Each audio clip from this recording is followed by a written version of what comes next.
With this, we'll basically go to the rapid fire round for this particular podcast. The first question for this rapid fire round is bootstrapped versus funding. What do you prefer? I personally would prefer Bootstrap now. Micromanagement versus micromanagement. Mentorship more than micromanagement and macromanagement. Batman versus Superman. Batman, we can aspire to be Batman. How do we aspire to be a Superman? Yes, absolutely. And one thing common we see in all tech minds is that Batman comes out as a thriving person. What are the AI solutions closest to your heart?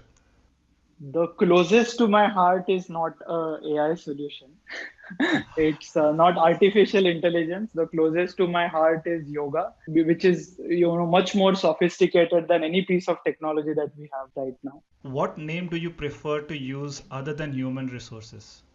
We don't use human resources at all at HyperVerge. So we use talent acquisition or talent team at HyperVerge basically. It's nurturing of talent. So I think resources is something I had learned in a program. It gets over, it gets spent.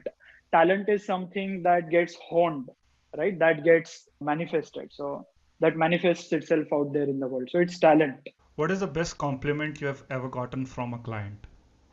That they want to work with us in spite of where they are not able to justify the reason why they want to work with us, but they just want to work with us. We actually had a very large client, and I would love to name them.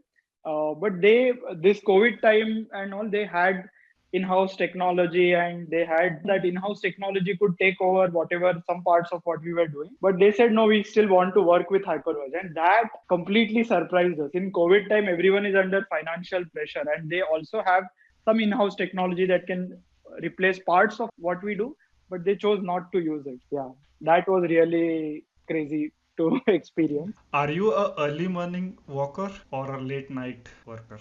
I have loved being an early morning, but circumstances push me to being a late night person. So, yeah. Do you think fitness is important for the thinking work that you do? And I know you mentioned yoga, but I want your perspective on this. I feel overall well-being is basis on which we create everything. If that's shaky, then whatever we create will also be very limited.